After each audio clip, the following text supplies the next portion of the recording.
헬로 베이비들, 오늘은 새로운 컨텐츠로 우리 베이비들을 찾아왔어. 일 잘하는 사람들을 본업 잘할 뭐 이렇게 슈스스가 또 본업 잘할의 표본 아니겠어? 슈스스의 본업, 스타일리스트에 대해 너무 많이 궁금해하는 것 같아서 재미있는 컨텐츠를 준비해봤지. 슈스스가 담당하고 있는 배우들의 스타일링이나 광고 화보 스타일링, 뭐 이런 노하우에 대해 파헤쳐보고 현장에서 있었던 뭐 재미있는 뭐 에피소드에 대해 얘기를 나눠보는 시간이야. 본업 잘할 슈스스. 바로 그 첫 번째는 바로 배우 고현정님. 이거를 하면서 좀 그녀의 개인적인 취향, 이건 정말 스타일리스트니까 알게 되는 약간 뒷담이잖아. 아, 좋은 걸로. 그래서 내가 그거를 풀어보려고 해. 평소 고윤정님은 어떤 스타일을 좋아하는지, 또 어떤 재미있는 일이 있었는지 얘기를 한번 나눠보자고. Let's get it!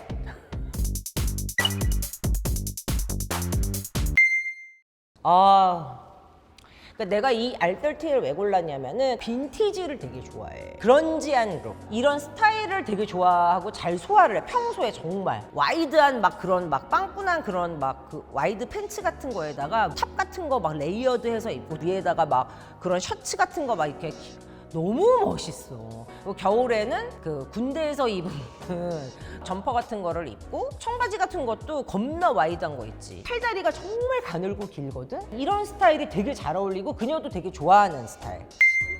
구찌의 약간 내가 이런 걸 왜 했냐면은 클래식을 또 은근히 좋아하시더라고. 2022년도에 그 스프링 썸머에 보면은 꽃무늬로 된 긴 원피스 같은 거 있지. 이런 게 정말 기가 막히게 어울려. 이런 거에 막 운동화 신고 막 이런 진짜 어울려. 너무 좋아해. 그리고 뭐 부츠 같은 거에다가 쇼츠 같은 거 입고 이런 식으로 더블 재킷을 입는다든지, 하여튼 약간 좀 과감하게 입는 것도 은근히 잘 입어. 어머. 이거는 리고앤 바이 고현정이라고 붙여줘야 돼요. 정말 전매 특허. 왜냐면은 정말 너무 어울려. 사실 리고앤 그러면은 막 한물 가지 않았어요? 막 이러는데 no way. 그냥 꾸준히 가시는 분들이 계세요. 자기 갈 길들을. 나도 리고앤은 갖고 있어. 너무 멋있어. 마르지엘라. 마르지엘라도 되게 좋아하시는 것 같아요. 왜냐면은 뭐 티셔츠도 그렇고 바지 같은 것도 스티치가 밖으로 보이잖아. 그걸 꽤 많이 갖고 계시더라고. 그래서 내가 마르지엘라를 굉장히 좋아하는구나 라는 걸 알고 있었어. 보테가 베네타. 지금은 또 그 크리에이티브 디렉터가 바뀌었지만 그 다니엘리로 바뀌면서 가늘고 긴 체형이 아니면 입을 옷을 입기가 굉장히 힘든 옷이었어. 이 옷 어때요? 이렇게 많이 이렇게 나한테 물어보는 스타일인데 보테가 베네타에서 그래도 꽤 많이 구입을 했던 걸로 나는 기억하거든. 평이한 옷을 안 사. 진짜 별난 옷을 많이 사시더라고. 근데 그게 그냥 입으면은 그냥 진짜 너무 잘 어울려. 그리고 막 움직일 때 그게 팔다리가 기니까 뭔지 알지. 자, 그럼 사카이. 키가 큰 사람한테 유일한 옷들이 있거든. 사카이도 약간 그런 편이야. 뭔가 이렇게 막 덕지덕지 막 레이어드하고 이렇게 겹쳐서 입고 막 이런 옷들은 시원시원하게 뭔가 이렇게 뻗어줘야 이게 느낌이 살거든. 고 배우가 한번 되게 복잡한 옷을 한 벌로 쫙 입고, 그때는 사카이를 위아래로 한 벌 다 입고 나왔었더니 너무 예쁜 거야. 옆에서 우리가 너무 예뻐요 오늘 막 이러면서 사진을 찍어준 적이 있거든. 그래서 이거 어디 거야? 막 했더니 사카이라는 거야. 나 사카이에서 그런 옷을 본 적이 없거든. 근데 그게 콜렉션 룩이라고 하더라고. 너무너무 예쁜 거 있지. 헐렁헐렁한 여자가 남자 옷을 입은 듯한 옷? 고 배우가 약간 그런 룩을 너무 좋아해. 그래서 거기서 몇 가지를 샀는데 너무 찰떡 소화를 하는 거지. 외국 분들이 입으시는 옷이잖아요. 그런데 운동화 신어버려. 그런데도 안 줄여 바지를.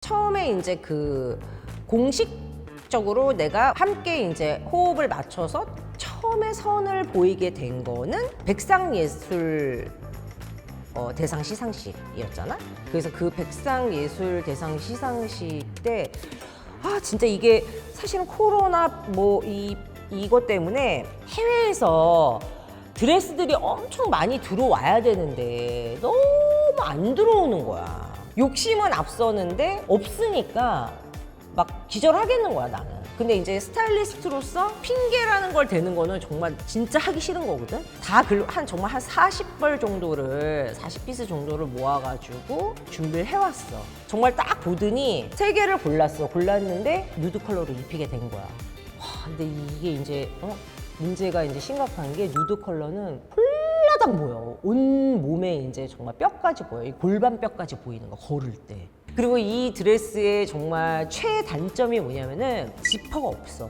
늘어나는 소재인데 이렇게 입고 서서 메이크업 받고 그러니까 앉으면 그냥 구겨져. 사실 되게 피곤한 옷인 거지.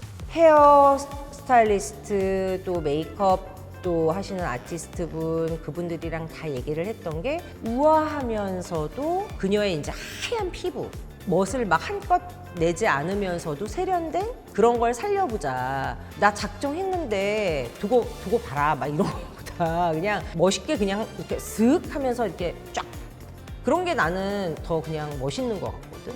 좀 뭔가 이렇게 자연스러운 멋스러운 그런 거를 해보자 해서 모든 걸 다 힘을 뺀 거야. 근데 그게 더 효과가 있었던 것 같고 거기 있었던 다른 회사의 매니저가 나한테 그 얘기를 나중에 해주더라고. 그 고현정 배우가 딱 나왔을 때 방청 그 석에 앉아있던 다 관계자들이 다 이랬대. 놀래가지고 너무 예뻐서. 그거 나중에 들은 거거든. 나 너무 행복했잖아. 댓글들이 뭐 그냥 기가 막혔죠. 뭐 진짜 너무 스타일링 최고였고 저도 보다가 헉 했네요. 뭐 너무 예뻐서 우아해서 크리스탈이라는 분이 그렇게 썼는데 내가 칭찬받는 느낌이야. 이런 댓글 보면 정말 너무너무 행복해. 그 로로피아나 행사 같은 경우에는 그 화보를 찍으면서 이 행사장에 갔었는데 옷도 이제 본인이 셀렉을 했는데 추울 때 밝은 색을 좀 이렇게 튀는 컬러 밝은 색을 입는 게 진짜 더 멋있는 것 같더라고. 여기 코코 172님이 와 기자들 카메라로 무보정으로 저 정도면 실제로 얼마나 아름다울 거야. 진짜 이거 무보정으로 찍은 거로 내가 알고 있는데 굉장히 고급스럽고 영한 스타일링으로 그때 찍었죠. 그리고 또 보테가 베네타 행사도 셀렉한 옷이 우리가 같이 골랐거든요. 근데 이 옷도 되게 예뻤어요.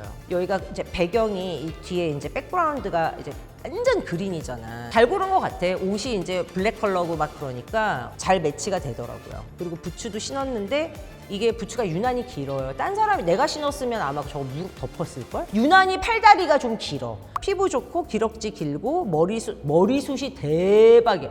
이만큼이야 정말 머리숱이. 여기 드라마 안에서 역할은 엄마이면서 아내이면서 화가로 나오잖아요. 그래서 조금 화려하게 입었어도 됐는데 우리 어떻게 입을까 막 고민을 하다가 그냥 심플하게 입어요. 막 이래가지고 완전 그냥 그 쉬프트 드레스라 그러죠. 그냥 쉬프트 원피스. 소재는 이제 트위드 소재에 이게 아마 저기 루이비통이었을 거예요. 되게 예뻤어요 이때. 세상에 누가 50대로 보겠어요. 유유 20대라고 해도 믿겠네요. 포니테일 정말 깔끔하고 잘 어울려요. 고 배우님은 여기가 잔머리가 너무 예뻐. 이건 W 화보인데 W 화보에서는 이게 이제 뭐 시계 같은 거 뭐 이렇게 주얼리 같은 거 해가지고 찍은 건데 깔끔하게 미니멀하게 해서 스타일링을 해서 찍은 건데 근데 난 놀란 거는 정말 포즈를 되게 잘하세요. 좀 신기하더라. 이게 노블레스 화보 때 내가 되게 예쁘다고 생각했던 게 뭐냐면은 W 화보 때는 그냥 이렇게 정지를 해서 찍어. 왜냐면 시계를 찍어야 되니까 이렇게 움직이면 이게 핑이 나가잖아요. 이거 화보 찍을 때는 어떻게 하냐면 이렇게 계속 움직이는 거야. 포토그래퍼가 그냥 찍는 거야. 그렇게 해서 계속 찍었어. 정말 지니어스 아니니? 보그 패션지의 바이블이라고 할 수가 있죠. 또 굉장히 유명한 포토그래퍼와 함께 찍었는데 이 로에베라는 그 브랜드가 사실 옷이 쉽진 않아요. 쉽진 않고 또 이런 화보성이 있는 옷은 저희가 이제 해외에서 받아서 찍는 경우도 있고 좀 이렇게 좀 파격적인 옷 그런 옷들이 많거든. 아주 그냥 찰떡으로 소화하는 거야. 장난 아니야. 진짜 완전 막 우리 한 컷 한 컷 찍을 때마다 박수 쳤잖아. 투어를 저는 주얼리와 보였는데 이게 왔는데 막 가드가 막 몇 명이 와가지고 너무너무 무서운 거야. 이 주얼리와 보는요. 왜냐면 주얼리를 정말 건드리지도 못해. 주얼리 채워주는 사람이 따로 있어. 착장을 옷을 다 입고 메이크업 다 한 다음에 그리고 뭐 주얼리 끼는 부분에는 뭐 기름도 뭐 로션도 바르면 안 돼. 주얼리에 묻잖아. 난리 나거든 그러면. 그 고급스러운 주얼리와 함께 어울리려면 또 옷도 굉장히 고급져야 돼. 왜냐면 이 주얼리가 들어가야 되니까 요 주얼리가 이게 주얼리가 잘 보이려면 이 주얼리 주변에 있는 이것들도 굉장히 고급스러운 소재여야 되거든. 근데 너무너무 멋있어. 너무너무 예쁜 주얼리도 보면서 진짜 예쁘게 찍었던 것 같아. 진짜 재밌었어. 진짜 저는 이렇게 DM을 많이 받아본 적이 없어요. 정말 역대급으로 패션지도 그렇지만 신문사 쪽에서도 너무너무 연락을 많이 주셔가지고 코트는 어디 거냐, 뭐 그 빨간 니트는 어디 거냐, 뭐 백은 뭐 에르메스 뭐 진짜 진품 맞냐, 뭐 정말 그거는 뭐 나도 말렸어. 굳이 이거를 우리는 그냥 그래서 땀백을 일단 준비해 놨어. 그걸 막 한 방에 어떻게 찍을까? 엔진하지 않을까 싶어가지고 엔진하면 어떻게 오리지널인데. 그래서 굳이 이거를 하시지 말자. 이거 뭐 1,000만 원짜리 이거 응? 에? 이 레드 컬러하고 그린 컬러라는 거는 이 캐릭터의 그 감독님의 의도였고 조금 의도적으로 하려고 했던 게 있었어요. 그런 걸 좀 처음에 딱 보여줘야 사람들한테 각인되는 그런 게 있었기 때문에 그런 거를 좀 자연스럽게 보여주고 싶은? 사실 이 피타 페트로브 같은 그 드레스 같은 경우에는 고배우가 이 드라마 역에 어떤 역이냐면 감추고 싶고 하고 싶은 거를 못하는, 그렇지만 굉장히 편안한 삶을 지금 영위하고 있는 이런 게 있잖아. 나는 약간 그런 것 때문에 뭔가 이런 셔링으로 이렇게 막 뭐 이렇게 옥죄어 있는 느낌?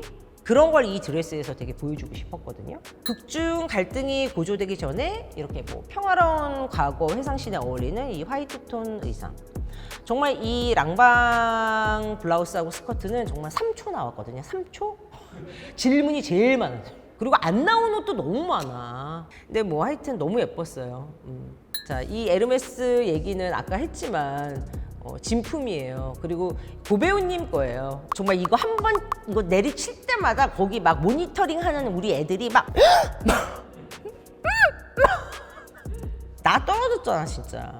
자기가 이거를 안 든대, 이 색을. 산지 오래됐는데 저기 아들이 갑자기 뭐 실종되는 가지고 막 찾는 씬이 있는데 막 이렇게 막 돌아다니고 막 이러면은 움직임이 좀 더 많이 보이고 막 이러려면 겨울인데 코트 같은 거는 그 느낌이 안 살잖아요. 그래서 가벼운 옷을 좀 준비하고 싶었고 조금 더 웨어러블하게 입을 수 있는 그런 드레스. 그래서 이 지방시 드레스를 우리가 이제 사서 고배우님이 여기 협찬이 만약에 안 되면은 사버리세요. 샘플이 없는 옷이 많으니까 뭐 돌아다니다 보니까 저거 너무 예쁜데 뭐 아씨 협찬이 안 되네 막 이러면은 그냥 사세요.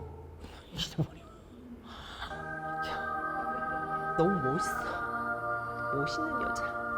저희가 하고자 했던 게 이렇게 톤 매치를 좀 밝으면서도 이렇게 톤 쿨 다운되는 그런 톤 매치들, 라이트한 그레이, 뭐 라이트한 베이지, 또 그런 뭐 에크루 화이트, 뭐 약간 이런 컬러들로 이렇게 매치를 하면은 우리 동양 사람들 피부톤이 약간 옐로우빛도 돌지만 조금 이렇게 붉은기가 올라오는 사람들도 꽤 있거든요. 겨울이라서 약간 그런 거를 조금 더 이렇게 좀 밝게 해주는 효과. 여기에서도 이제 남편을 위해서 아니면 이제 갤러리에서 이제 포멀하게 옷을 입는 때가 있는데 그럴 때도 저는 좀 나이를 좀 피해서 입고 싶었어요. 그래서 클래식한 느낌으로 입더라도 약간 미니 라인을 전 좀 많이 입힌 편이에요. 후반에 갈수록 옷이 좀 어두워져요. 왜냐면 이제 좀 분위기가 좀 슬퍼지면서 무채색 계열이고 그런 컬러하고 차분하게 되는데 이 톰포드의 좀 소재가 이제 스웨이드 소재니까 조금 더 짙어지죠. 이런 식으로 해서 이제 마무리를 하는. 같이 함께해서 일도 영광이었지만 일을 하면서 내가 또 뭔가 많이 배워가는 되게 재밌게 일했어, 솔직히 말하면. 일할 때마다 다 다른 사람이랑 일을 하니까 전부 다른 전부 다른 에피소드거든. 내가 이런 이야기 보따리를 너무너무 한번 풀고 싶었어. 근데 이제 방송에서 풀기 싫었고 내 스토리니까 내 채널에서 풀고 싶었거든. 앞으로 슈스스 TV에서 살짝 이 비하인드 스토리를 풀 거니까 꼭 들어와서 많은 댓글 남겨주길 바래. 자, 그러면은 다음 이 시간에 꼭 들어와서 또 만나.